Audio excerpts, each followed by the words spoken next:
Hello and welcome to episode 1156 of The Sleeper and the Bust. It is Tuesday, March 21st. I'm your host, Paul Sporer, joined today by Justin Mason. Justin, good afternoon, sir. Good afternoon. How you doing? Doing pretty well. Got some dogs walking around here. Just wanted to see what was going on.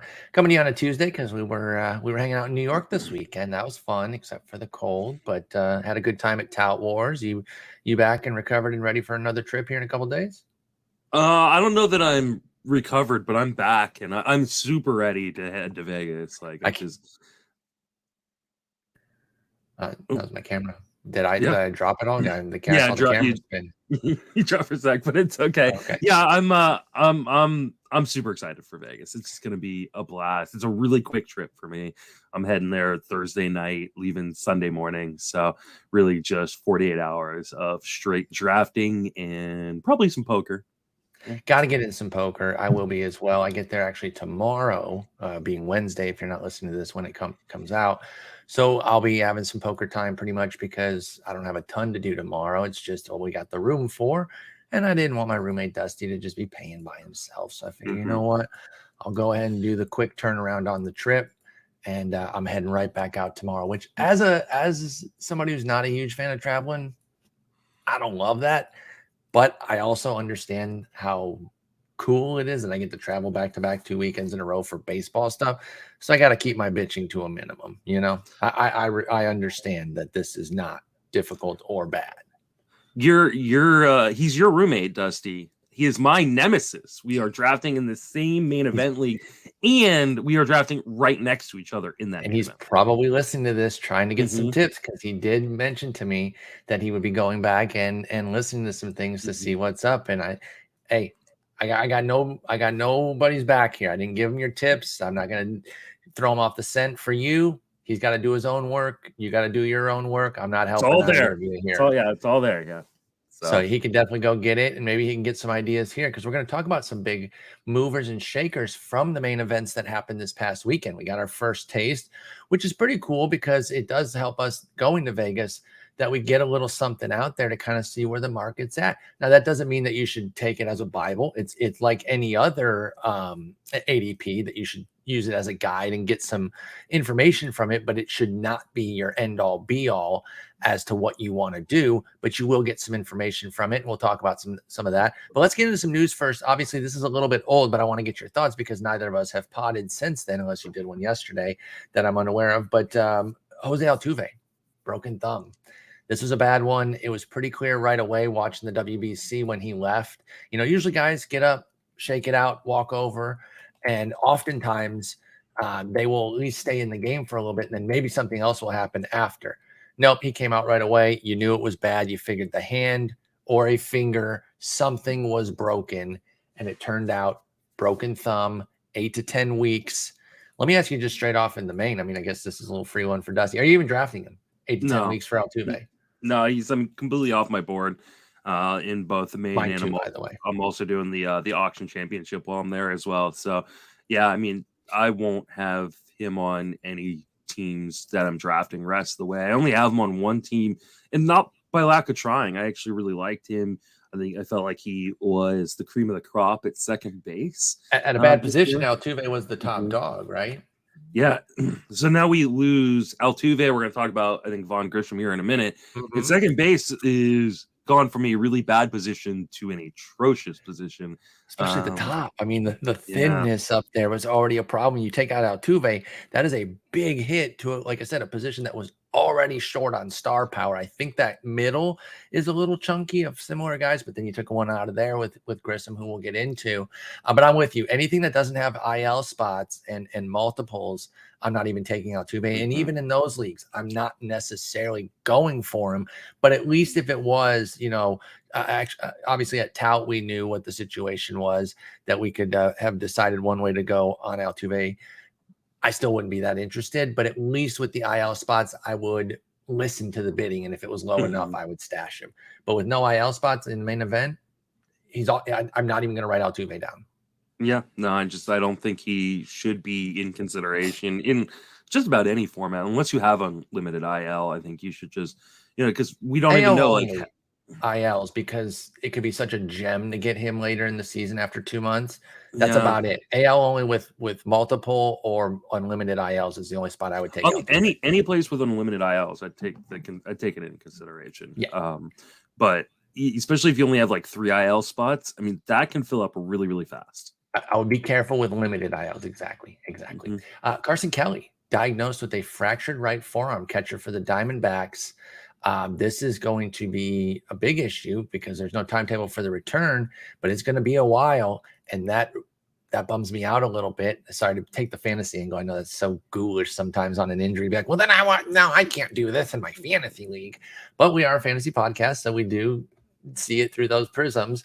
And I was pretty big on Gabriel Moreno, and now obviously his price is going to go way up. And it was already kind of creeping. People are starting to get some excitement for him because I thought it was going to be a pretty close to a 50-50 split. I felt like Moreno was going to get some DH opportunities, catch plenty.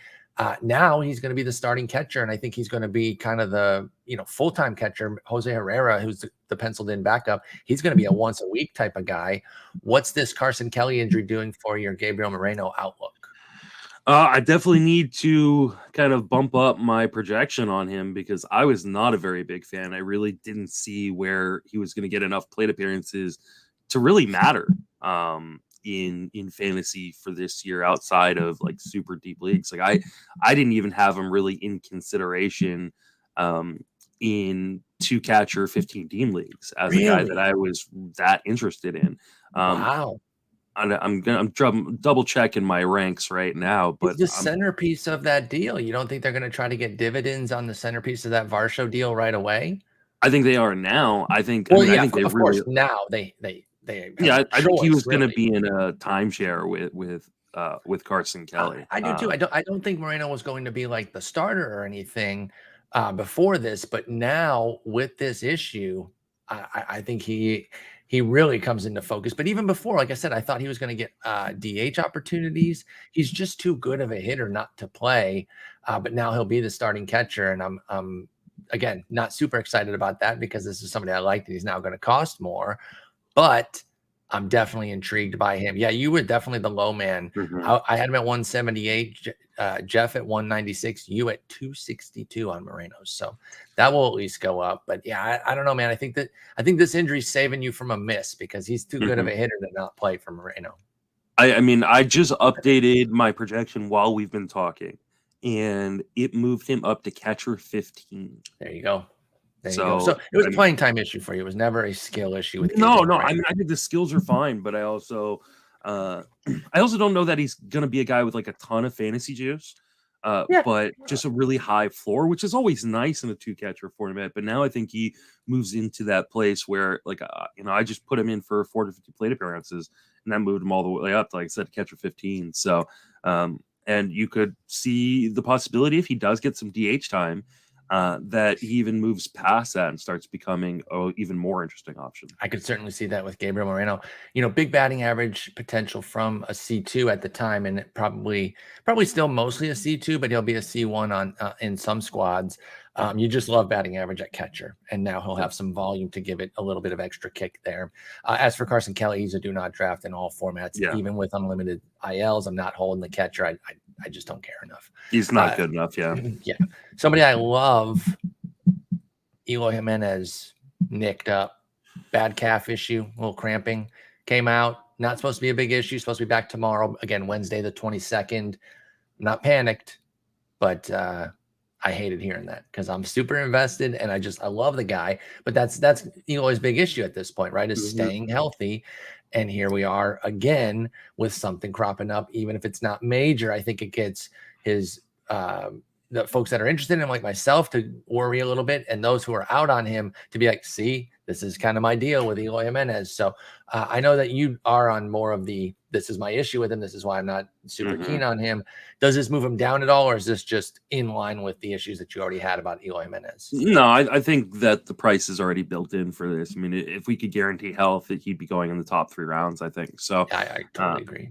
I mean, I think at this point, like he's fine where he goes. I don't usually end up with him just because he's not fitting what I need during that point of the draft. But if he were to drop because of this, if people were to get a little bit cold feet and that cost him a round or two, I could probably see myself taking him in a main event. Yeah, I certainly wouldn't be against that. Again, somebody I love getting a little injury. That's the other side of it, right? When Gabriel Moreno's playing time goes up, his price goes up. But when somebody you love gets a little bit of a scare, if that scares a few extra people off and gives me an even better chance at Eloy Jimenez, I'm certainly not mad about that because I really do like the guy. Here's a big one, and you hinted at this earlier. Vaughn Grissom optioned, not just not named the starter, which I guess it makes sense because if he wasn't going to be named the starter, they're not going to keep him as a utility guy. He's too young. Vaughn Grissom needs to be playing every day, but the Braves have sent him out, noting that he's just not ready to be the starting shortstop. Not going to go too hard on the victory laps and back pats. We'll get plenty of stuff wrong, but we were on this one pretty early that we just didn't trust that he could be the starting shortstop because of the defense. So I don't even want to sit here and try to rag on Grissom's skills. I think we both would be interested if something happened to Albies and brought Grissom back up. I think we'd both be promoting going out and getting him via a free agency bid. But coming into the winter here, I had questions, as did you. We had questions about if this guy was going to have enough juice to really be the everyday starting shortstop defensively. The Braves have said, no, Vaughn Grissom is not. Obviously, I know what you think. He's off your board. He was already off your board. But how do you feel this will be treated in the market? Do you think he even gets drafted now in like the main events? I mean, he probably shouldn't. I mean, I just don't know that. I wouldn't. Well, I think he probably, obviously. Yeah. But even I think he'll probably be up, fairly early, like, any injury in that infield, and he could easily kind of come up and make a debut. Well, not short, because clearly they don't want him there. I don't know. I mean, I'm honestly really surprised that it happened. Really? Like he was tearing the cover off the ball in the spring. Like that's the thing. It was never the skills hitting for Vaughn Grissom that I had a problem with. There had been positive reports in terms of like his improvement on defense. And so clearly not enough to make, this gamble. And I mean, this is a really, solid, or really not solid, really great team that has aspirations of getting to a World Series. So I completely, and it's going to be a really tough division. So, I mean, I guess I get it. I just, taking that bat out of the lineup, Orlando Arcia can emulate what he does, though. I really do believe that. I mean, Orlando Arcia, I'm not going to sit here and pretend that he's like some superstar, but there is no doubt in my mind that he can do what Grissom was likely to do, right? Grissom did put up a 121 WRC plus last year. He wrote a 350 BABIP and put together some nice numbers, 5 homers and steals in those 41 games. But I think he was probably going to regress to something closer to just above league average. In fact, the projections all have him right around there, low 100s in the WRC plus. Total zips coming in at a 97 on the low end, ATC coming in at 112 on the high end. Meet somewhere in the middle there, and you're talking like a 104, 105. That's exactly what Orlando Arcia put up last year in 68 games, a 104, and he's a career 74. So he's had ups and downs, and plenty of downs Arcia's had. But I think he can handle, obviously he can handle the glove there. That's no problem handling the position.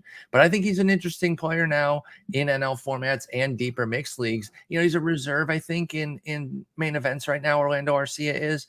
But if I'm in an NL league, I'm not afraid to put Orlando Arcia at my middle. What do you think about Arcia?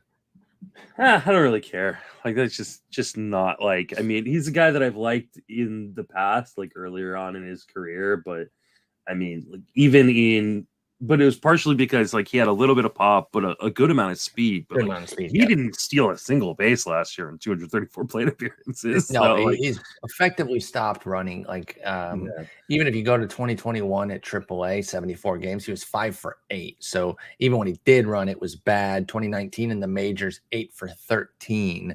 So that's the thing. I think he's realized, or the teams have realized that Arcia doesn't really have it on the basis. So I said, just stop doing that. Yeah, I think I'd rather have a part-time player that might have some upside, like, looking for that next John Birdie type guy who might come off the bench and steal some bases or something. I mean, otherwise he's like actively hurting you in pretty much every category. Like I think he's got some punch. Help you. Like he's got some punch, and I think he can hit like 250. So I don't know. It's an okay bench piece, I think, if you want to go something I with mean, Arcia. like, I'm just going to go down to like the bottom of the ADP on the main event, and you tell me who you'd rather have as a middle infielder over Arcia. So Arcia or Ramon Urias? Probably Arias, but that's a pretty close toss up. Somebody drafted Trevor Story. Like, okay, never mind. What? Yeah, In the main event. Yeah. Oh, I mean, it was like probably last round, but why? Still, yeah, still a waste to pick. Arcia or Brandon Crawford? Arcia. Yeah, I'd take Crawford there. Arcia or JP Crawford? Definitely Arcia there. Brandon's closer. JP just, you talk about no fantasy juice. I think Arcia at least has a bit of pop that he could give me. JP Crawford is empty as hell. It can't even say empty batting average. It's just empty. All right, I got one for you. Okay. Arcia or Tony Kemp? Probably go Kemp there. Yeah, give me Kemp Probably all day. Go Kemp there, yeah. Arcia or your boy Rodolfo Castro? Castro, you already know. Yeah. Arcia or Christian Arroyo? I'll probably lean toward Arroyo. I think we've seen more quality out of him recently than we have Arcia. Arcia or Kevin Newman?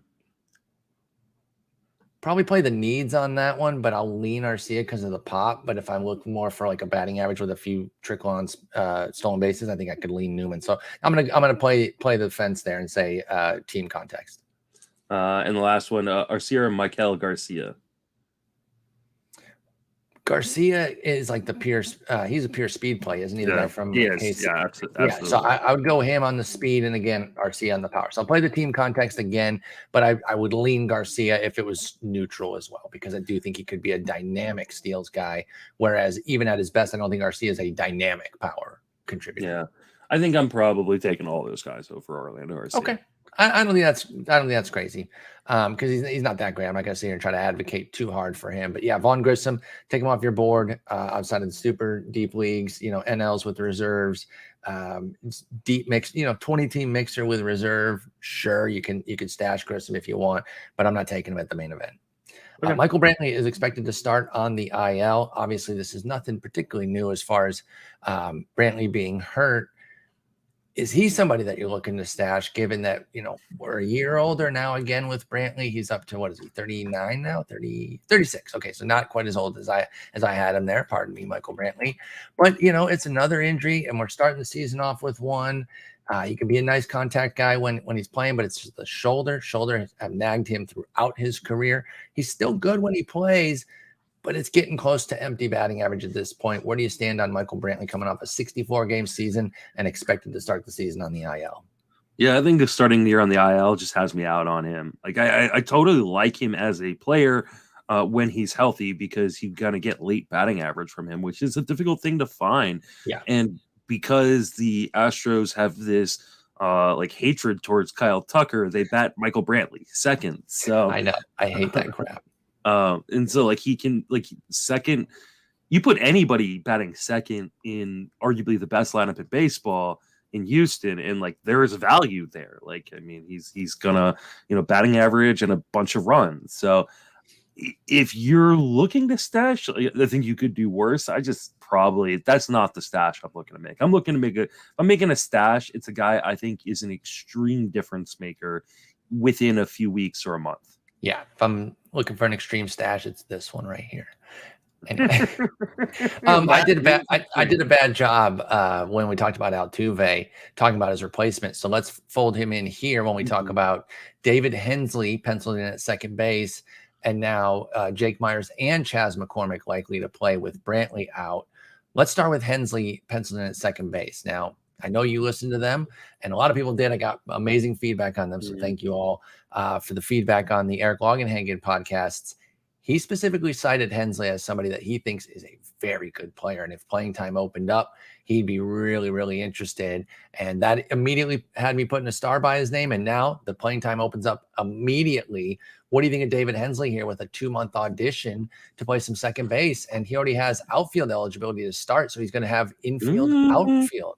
Right? He's UT owned. Okay. So this will give him eligibility. So this offers a really kind of interesting predicament because I like Hensley a lot, but I mean, I guess in Yahoo leagues he'll have eligibility at well, maybe not.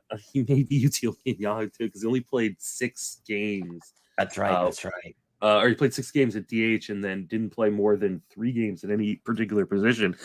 We played 5 in the majors, second, but he didn't start there. Is it Oh start? yeah, so 5. No, he did play 5. Yeah. So, Okay. but Yahoo's 10 games. Oh, okay. Yeah, most places are more prior than to that. season. So, and most places are more. So, you know where I really like Henley? And Hensley with an S. sorry, Hensley. Is in an auction where you can just throw out all the UT players and then get him for $1 at the end. Yeah. Because, you know, all the other guys have filled, you know, Ohtani, Bryce Harper, JD Martinez, like Shea Langoliers, like all those guys have, Frank, like those guys have already, you know, someone's going to spend $2 on at least all those guys. And then you can make a decision whether or not you want Nelson Cruz or Hensley. So, is Carpenter stuck at UT only, or did he play? Yeah, he is as well. Yeah. Okay. So with Hensley, I think I really too, like him in auctions. Yeah. I like that call out on Hensley as an auction guy, but I don't mind him in drafts either because he is a reserve pick probably anyway. And then you can just wait for him to get that second base. It won't take too long. And, you know, we talk about how bad second base is, which is true, but he could add a little something to it. And by the way, for those that are unfamiliar with him, yes, he's 26 or 27 this year, not some major prospect. And that was kind of the beauty of those talks with Eric. It wasn't all just prospect stuff. We talked Cesar Hernandez, who's like 312 years old, for crying out loud. But Hensley, 27 years old, kind of a post prospect type of guy. He went 10-20 at AAA last year in 104 games, 10 homers, 20 steals. You know, this dude has shown skills the last 2 years in the high minors. I'm really intrigued by what he can do in Houston there. Probably going to be batting lower in the order, of course, but I think there's definitely something to like with him. Let's talk about the outfield replacement for Brantley. Again, Jake Meyers and Chas McCormick were likely both going to get playing time, but they were going to split. Instead, they both get to start now.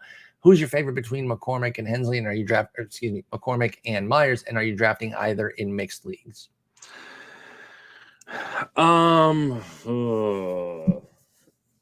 McCormick's been like a solid dude the last 2 years, kind of a on everybody's roster over the course of a season type deal, whereas Myers has been a true like 4th, 5th outfielder, defensive type, but might actually get some extra burn here with the Brantley injury.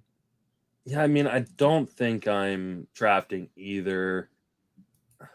Have you done your taxes yet, though? I have not done my taxes. So then that would be a reason to get McCormick. Yeah. That's, by the way, for those people that don't get that, that's a reference to his NFBC picture from a couple years ago. He literally looked like an accountant. It looked like a class picture. It was amazing. It just stuck out so much on the NFBC site. But he looked like he's somebody who could have done your taxes for you. I mean, I think I kind of lead Myers here. Really? Oh, I thought you were gonna. I thought I would have bet all my money that you're going to say I'm leaning McCormick here if I'm going to take either of them. Myers, because he's likely to have some steal potential if he's going to be doing anything. Yeah, no, I'm going back to it. I don't want either of these guys. Okay. I don't think either of these guys are that good. Like, there's so many really interesting late outfield options that, like, I guess that they're going to be playing full time, but they're still going to be at the bottom of that lineup with like no potential to move up. Like neither of them are ever moving up in that lineup because maybe against lefties. Probably not. I'm just looking for something. I just think there's so many other really interesting, you know, outfielders going late that I would, you know, I'd much rather have my boy TJ Friedl, Edward Olivares, Kyle Isbell, like all these guys like that are going late than these two guys that, yeah, they're going to get a shot full time for probably, you know, at least a month or something like that. But then they probably going back to being irrelevant and waiver wire fodder. Yeah. Well, McCormick will probably still play, right? Even with yeah, but I mean, but they're going to be irrelevant in terms of fantasy, like, because other people can eat up some time there. You got Mauricio Dubon, who's a super util. You got JJ Matievich, who can also play some outfield. So I get what you're saying there. McCormick, like I said, he's been a fill-in type guy. He does eat against lefties, so I could see him moving up in the lineup there, but not enough to where I'm really going for him. I'm probably not really going for either myself. McCormick, is a very late pick in the early main events. And like you said, there's probably more intriguing outfielders, just kind of spot checking where he went. I'm seeing plenty, and we don't even have to do a whole nother would you rather with them. Shouts to Eno and Derek. But my boy Kerry Carpenter for the Tigers, definitely would rather have him. Somebody like a Connor Capel for Oakland. I think I'd be more intrigued by him. Even Leody Taveras. Maybe like Robbie Grossman, like in Texas. And I know we're both in on Leody Taveras as well. Speaking of Texas, so he is starting the year on the IL. Oh, I missed that. Pardon me. I'll have to update my. This guy's got an oblique injury. He's going to miss at least the first few weeks of the season. So many freaking obliques. Jorge Polanco could start the season on the IL. He was actually one of the big droppers in the main event versus Rotowire ADP that I did that we're going to talk about here in a moment. And I didn't include him on that because I was trying to include guys that weren't moved for. I included one obvious one, David Robertson, because of Edwin Diaz. I try not to just put like Altuve is lower on the ADP, like no shit. So with Polanco's knee and the fact that he might not be ready to start the season, I didn't include him there because we're going to talk about him here. What do you think with Polanco's knee? Is that something that has you concerned enough to pass on him? That's another potential hit to second base right now with Jorge Polanco's going down and possibly missing the season. Or not missing, sorry. Possibly starting the season on the IL, not missing the season.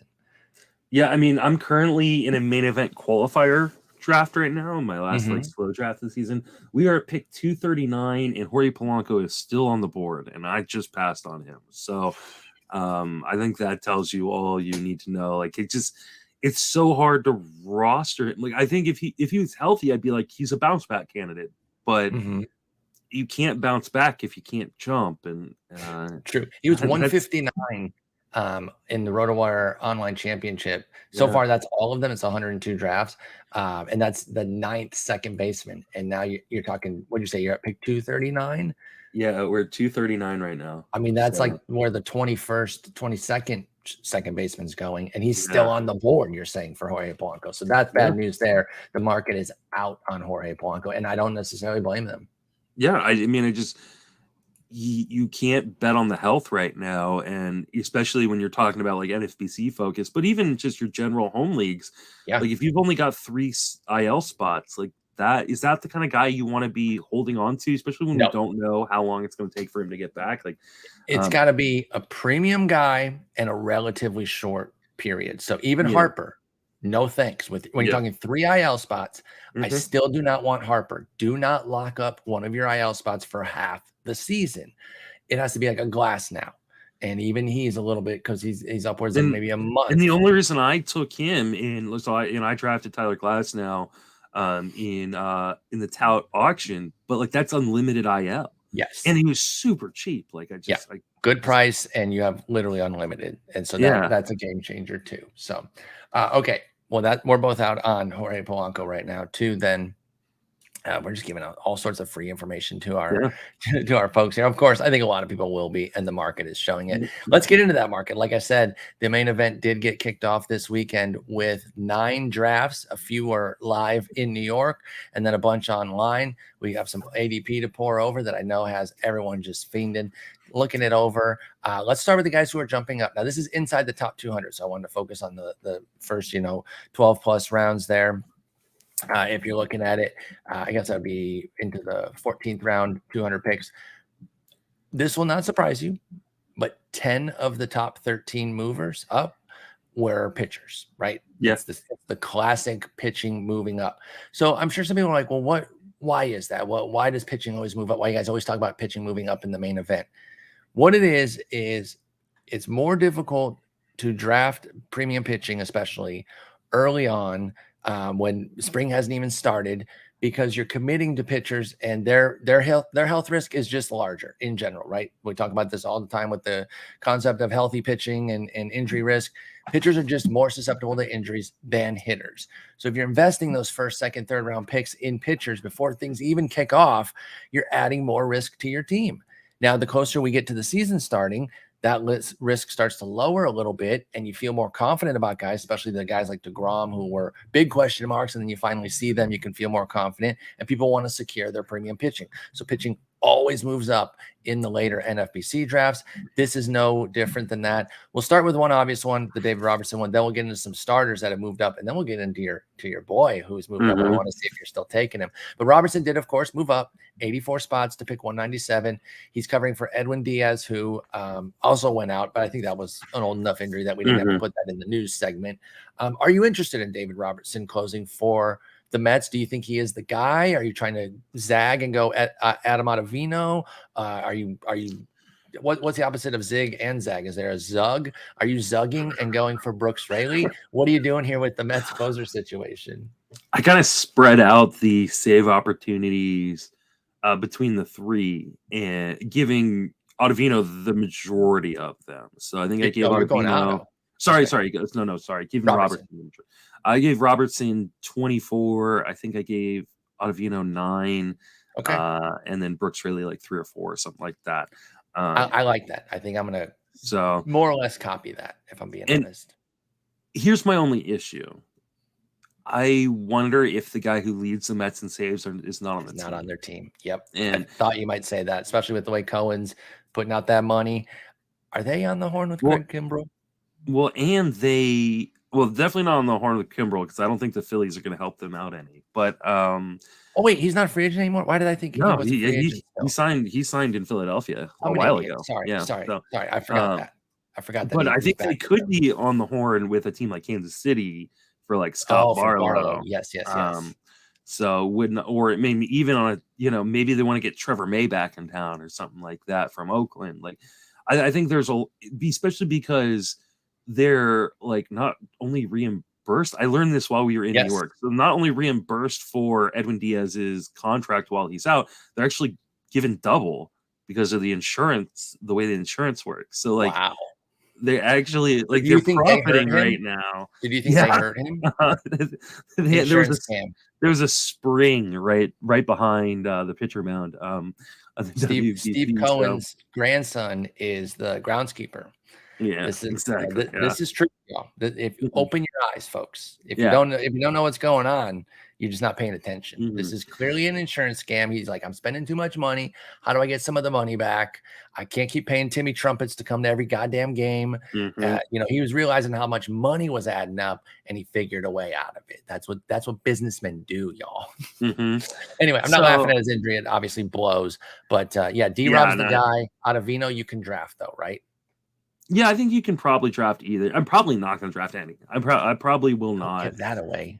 Yeah, I'm probably not going to draft them. He loves David Robertson, guys. Yeah, I'm hoping to have 2 closers prior to that David Robertson's pick. Oh, I didn't even say he went up. I said he went to 197. Yeah, so he's inside the top 200, just inside there. No surprises there. I think he's the A guy at least, but there is a B and maybe a C. Raley could get some of those lefty saves, come out of the bullpen and take some pride in getting some lefty saves. Let's go to Reid Detmers, plus 30 picks, 2 rounds. These are 15-team drafts. The main event is to pick 145. This is another one I hate because I love me some Reid Detmers, and he's getting priced up. I got to be honest, I was loving the price that he was at. I felt like it was too cheap. This doesn't take me off because I felt that there was some leverage or some arbitrage built in there with where his price was, but I am definitely bummed that Reid Detmers is going more expensively. People are starting to realize, plus he's having a big spring, so I get it. But I love Reid Detmers. I think he's poised for a pretty substantial season here. We saw it in the second half. I think he carries over that second half success and has a big year. Are you a Reid Detmers guy at all? And are you paying this new premium? No, so then you're out on the premium. Yeah, I mean, I was already not in on the price previously, so now I'm definitely not in on the price now. I totally see why people are excited about him, especially with the added velocity in spring. I think people are like, oh, this is gonna happen, and it might. I've never really been a believer. I don't think he's gonna be like a whip asset. He's only gonna pitch every 6 days because that's the way the Angels are gonna roll with that. Is that set yet? So they're not running a 6-man rotation. Ohtani's gonna pitch every 6th day. Got it. So that sometimes will mean a 6-minute rotation and sometimes not mean a Depending on 6-minute what happens. rotation. Okay. Either Got way, it means less starts for Reid Detmers than a guy on a different team But at that the doesn't same have time you going away from Jose Suarez. So why are you using it against because Detmers? he's so cheap. I knew you Jose were going to say the Suarez answer. is I the just set you up for the yeah, answer. he's like if Reid Detmers was going where Jose Suarez is going, I'd be all in on Reid Detmers too. But he's not. Like and now you got a price This is jump. way Like better. Okay. I disagree. So he's definitely not like 353 to 141. he's definitely not 200 picks better. Right. Like I just that being said, like I don't have a problem with people paying his price. If this is your guy, like go get him. This is not your guy. He's just I feel like now I mean 145, like that's the top 10 rounds. Like he needs to perform like he is taking this step forward. Now I think you're I paying expect him for to. the breakout, which I don't necessarily have a problem with, but that's not what I want to do.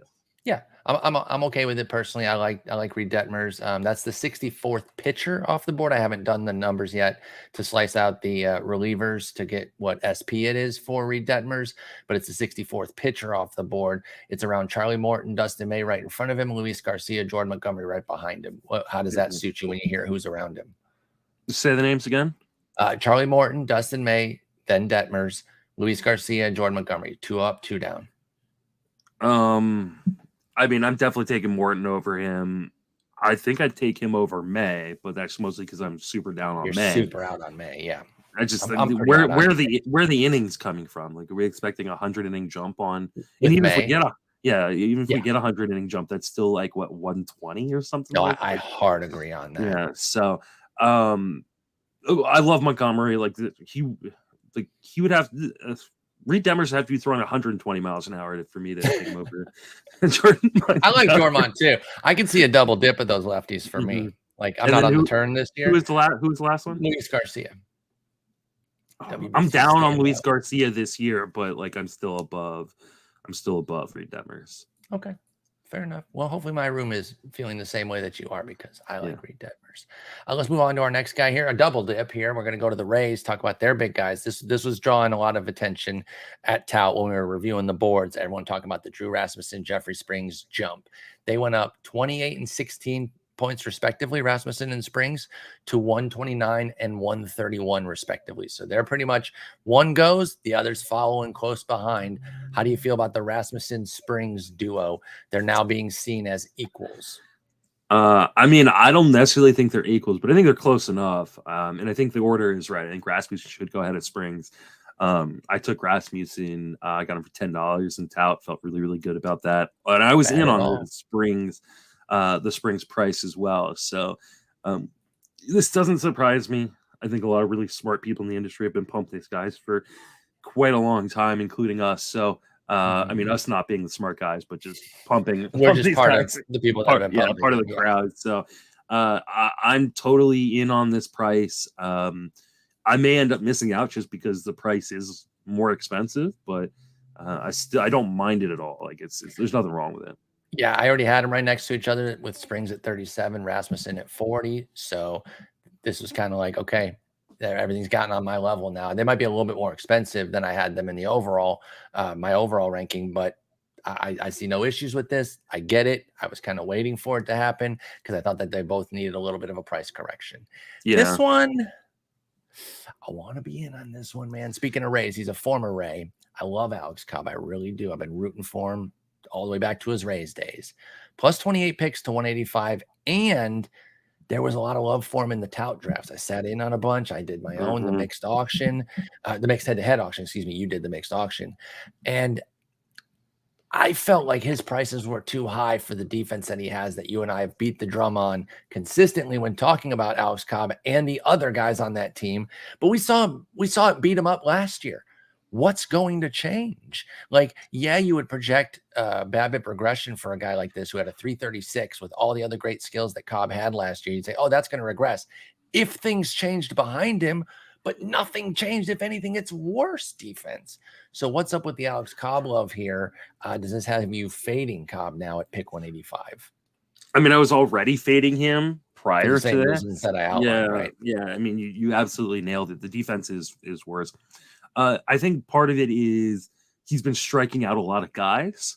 Yeah. So, and I've gotten some messages like, hey, defense can't hurt him if he's striking guys out. Like, he's also going up against a lot of double A players too. Mhm. Like, he's not like, it's not like he's going up against the middle of the Dodgers lineup or something very regularly. It's encouraging to see him strike out more guys. I still think the defense is going to let him down. Like, and I think so maybe get more strikeouts with that bad ERA and whip, but he's still going to get that bad ERA and whip. And one of the things, like, I don't hear people reference enough with Alex Cobb is dude never stays healthy. Like, I mean, Ever.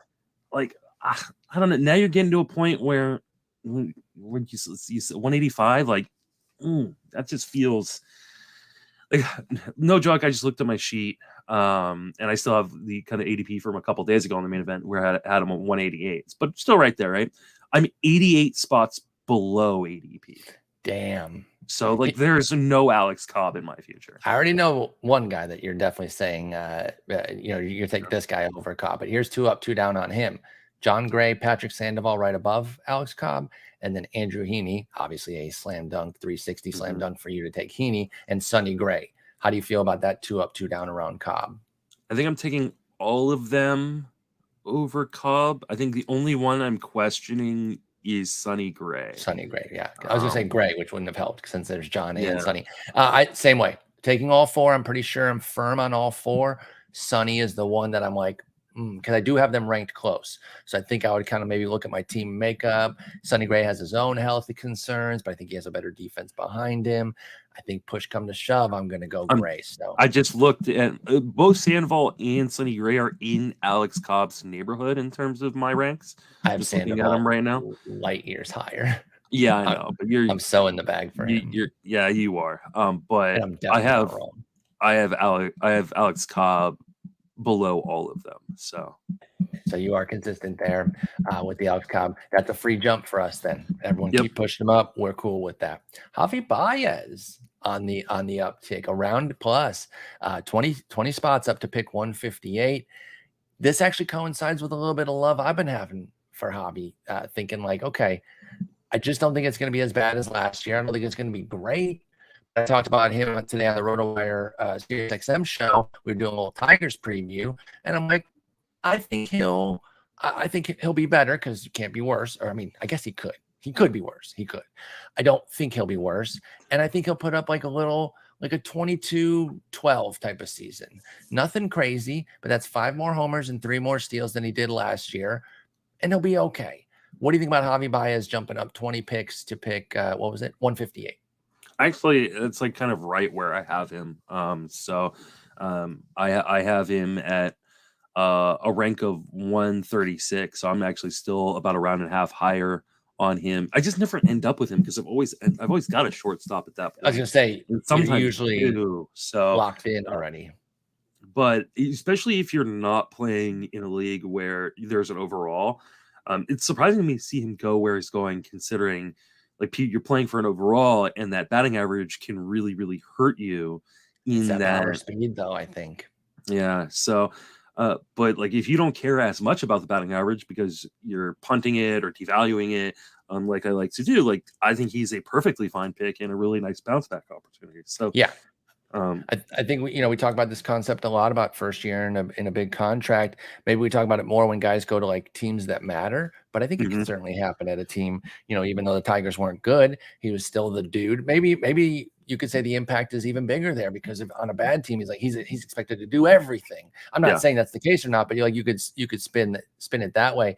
I think he'll be eased in. I've talked about how the fence move will actually help Javier Baez a little bit because he's an oppo power type of guy. So even though they favor lefties, might steal a few extra homers going oppo taco there. So I like it too. I don't mind this move, and I don't find it cost prohibitive, even though it is 20 spots up. You move the market, that or his 500 spring homers. But Jared Kelenic is up, and he's got a 17 pick jump just over a round into the top 200 to pick 191. First things first, is this cost prohibitive for you, or is this still a range that you're willing to take your boy Jared Kelenic? It's not cost prohibitive for me, but it's no longer a guarantee I will end up with him. And I mean, I've ended up with him on 50% of my teams so far this year. But as you saw and made a glaring look at me during my Tout Wars auction, when I wouldn't go the extra dollar on him, I'm living by my values. And if my values tell me he's worth $8 and he goes for 9 in Tout Wars, I'm not going to 10. So and that's exactly what happened in that Tout Wars auction. And so I've got him. I'm still above ADP in terms of where I value I believe it. but I am not above the min pick. So the min was 174 on Kelenic. Yeah, so it's pretty darn close right there. So Dusty, if you want him, take him inside the top 150 and you'll be guaranteed to get him. He's yours. Joey Meneses, Masataka Yoshida, Lars Nootbaar, three WBCers going around Kelenic. How do you feel about that little quartet there? All right, so looking at my ranks, I have him right below Meneses. Okay, so it's Meneses 1. Right above Yoshida. Yoshida, and then Newt 4? Yeah, Newt 4. Okay. And we're going to talk more Newt here in just a moment. However, I do want to point out that I've got all of those guys above ADP. Okay, so that's a group for you. That's or actually no, I have Nootbaar right at ADP. Okay, and we're going to talk about his ADP because he's actually in the droppers.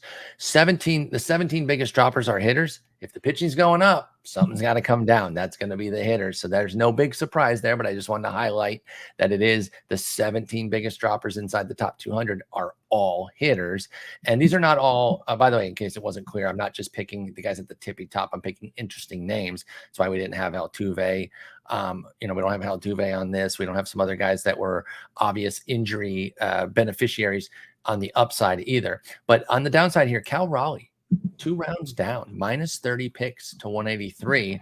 This is one of those ones that kind of stings me a little bit because I haven't been as keen on old Big Dumper here. And so with the market kind of wising up to him, I'm like, well, dang, that makes it less of a free pick for me when he goes because I didn't really want to pay the premium. I've backed off of my firm Zunino comps there. I've been calling him, the new switch hitting Zunino because I do worry about some of his batting average, but I think he'll comfortably hit above 200, which is something that Zunino has struggled with. But I do still think it is that all or nothing power, and I do worry about the batting average with Cal Raleigh. The market is concerned too. They've dipped him 30 picks in the main event, down to pick 183. How do you feel about the Cal Raleigh dip? He's now the 12th catcher off the board in the first 9 main events. He went from a guy that I was kind of fading at the price to a guy that now I am right at ADP. So I could see myself ending up with him. Mm-hmm. Another one of these situations, though, where I tend to have 2 catchers by the time I get to that point, or at least one that I'm really comfortable with. And so I'm not ending up with a guy like Cal Raleigh unless he really drops in a draft. Yeah.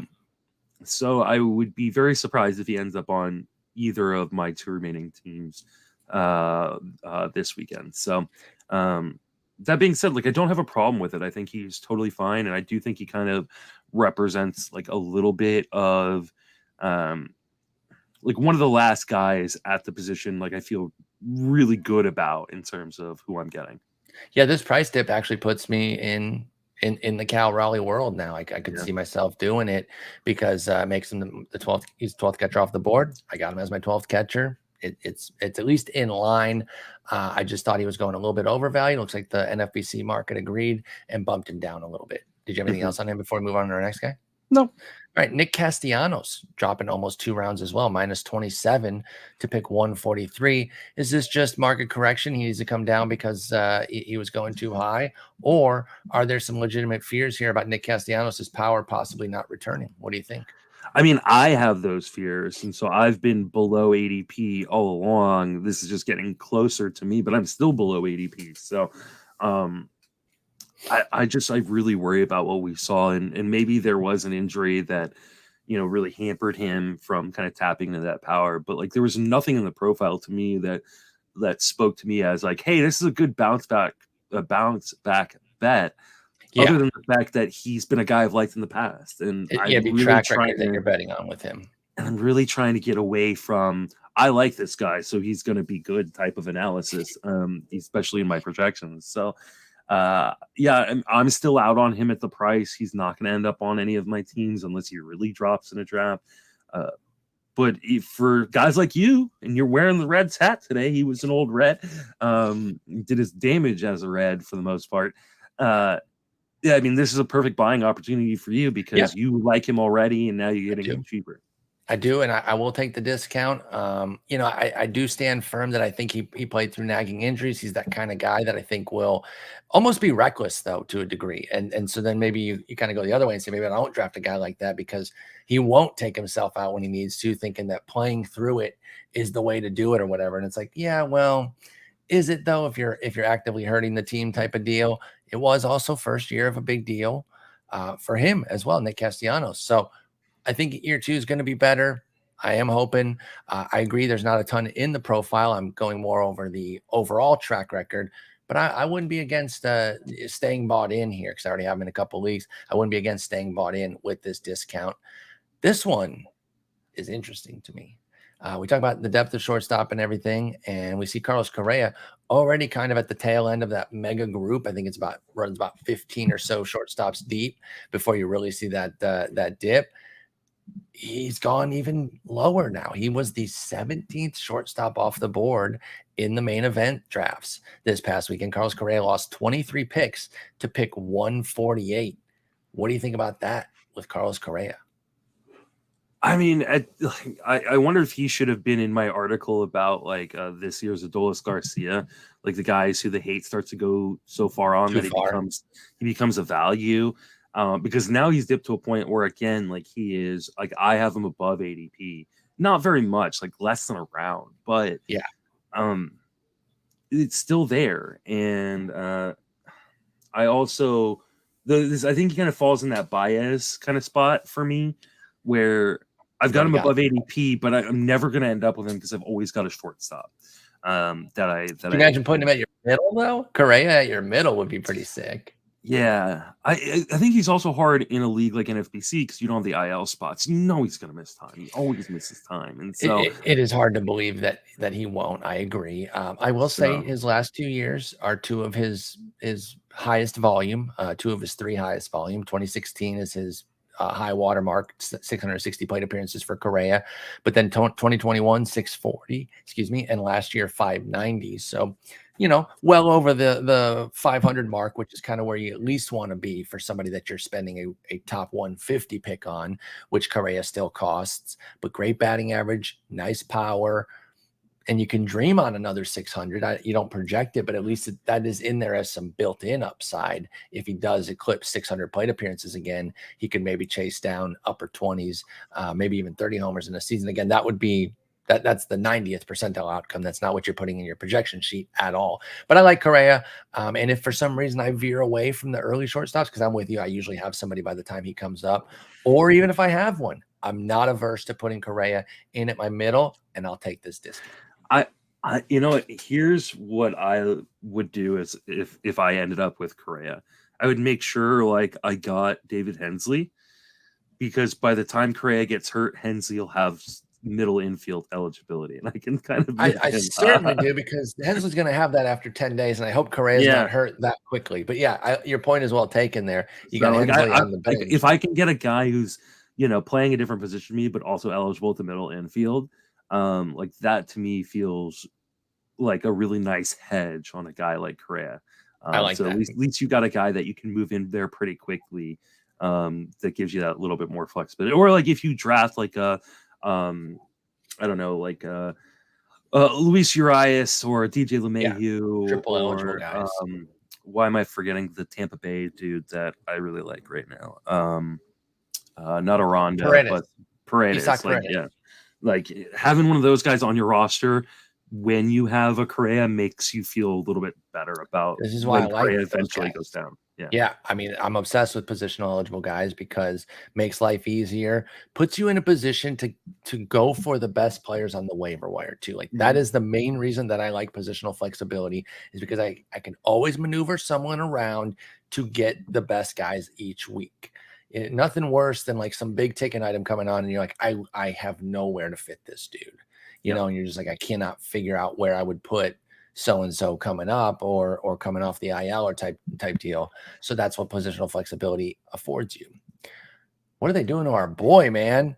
Nathaniel Lowe minus 23 picks down to 125. Of course, we're not complaining. We love him, so that's a discount for us. But I'm surprised that Nathaniel Lowe's taking some heat here, dropping down to pick 125. What do you make of this dip for Lowe coming off of his big breakout year? This makes me so much less likely to take a first baseman early. And this kind of happened in my Tout Wars auction, right? Like I ended up with both Vladimir Guerrero and Christian Walker, which I got both below what I thought they were worth. Great combo. I love that combo. Especially in an OBP league. Like, it's fantastic. But then, like, Nathaniel Lowe gets thrown out there, and he goes way below where I have him. It's like, I don't want to fill up my UT spot this early. Yeah. I feel like every first baseman's underrated right now. Like, if you look at the depth of it, right? Yeah, like I mean, if you look at my draft software, Doc Tanner Bell, Smart Fantasy Baseball stuff, like almost every single ADP thing is like green. Like, oh, you think he's worth more than ADP does? Like it's literally like the top 30 first basemen are being underdrafted right now. So this just makes me feel like I'm drafting at 7 in the main event, and my projections say that Vlad Guerrero Jr. should be in that conversation, but he's not. And Freddie Freeman should be in that conversation because but of the position. Not. But he's not. They're not, because like I feel like I can get a really good first baseman all throughout the draft, and Nathaniel Lowe is part of that. I totally feel that. It's not about the quality of those players, Guerrero and Freeman. It's about the position that you're filling and what's going to be available to you. And we're obsessed with that third tier, I think, even of first baseman, with Vinny P, Jose Abreu, Nathaniel Lowe.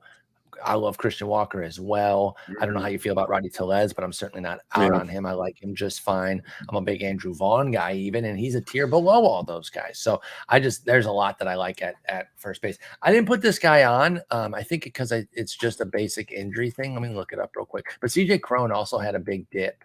It's back spasms, I guess, but he took a big dip. Nothing saying that he's going to miss time to start the season, but maybe just some concern about the back spasms.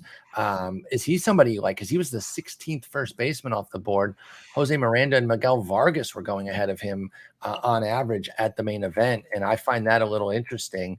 We've already talked about how you can play Cron in the NFBC, where you can make the switch on Fridays for your weekend lineup. You can play him all season to never have to play on the road if you choose.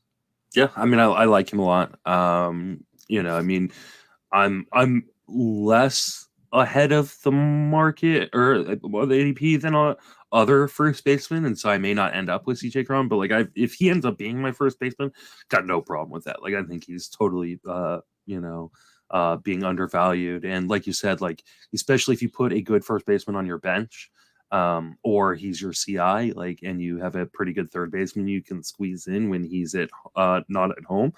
Yeah. He's a perfect NFBC kind of guy right now. God, I really do love first base too, because we didn't even get into Josh Bell. I like Tristan Casas. Brandon Drury's another triple eligible guy.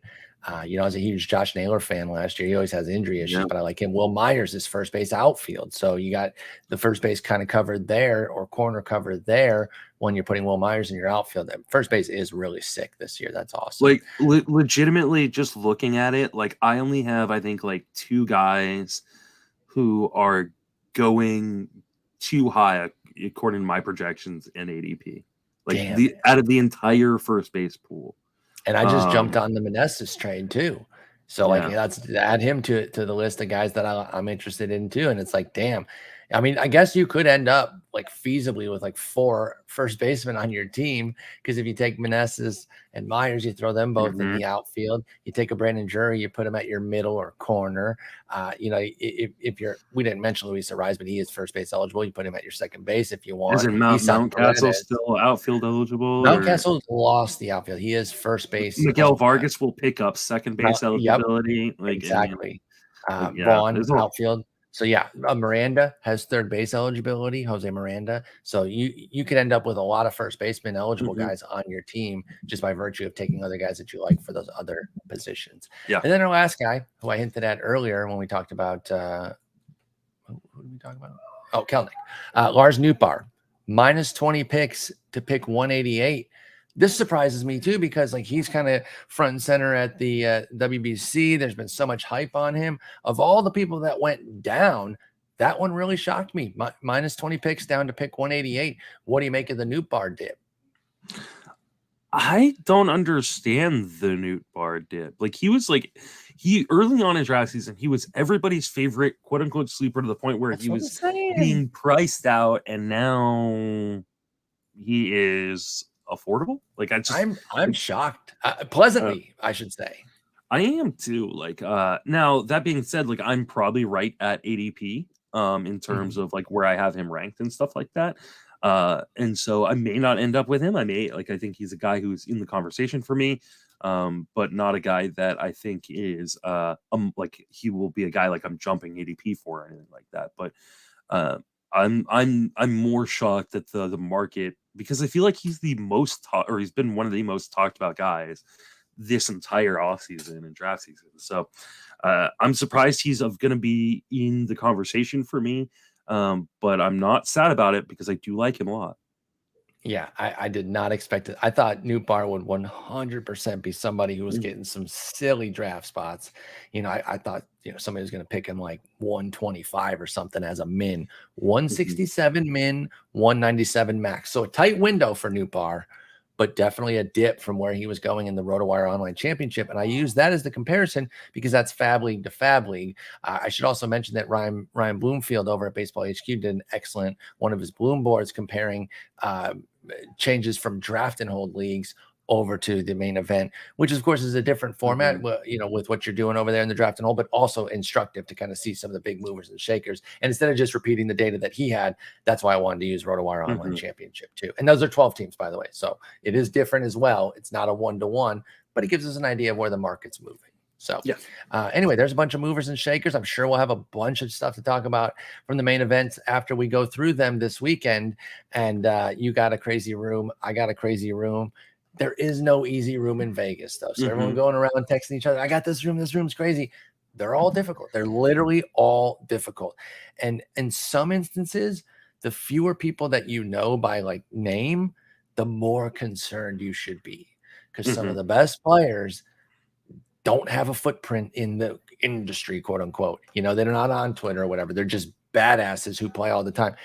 Bottom line is, if you're going out to Vegas, putting up that kind of money, you're not a total scrub. I mean, we are, but we make an exception because we're in the industry. Sure. But like, generally speaking, these are people that obviously take it seriously to a particular level.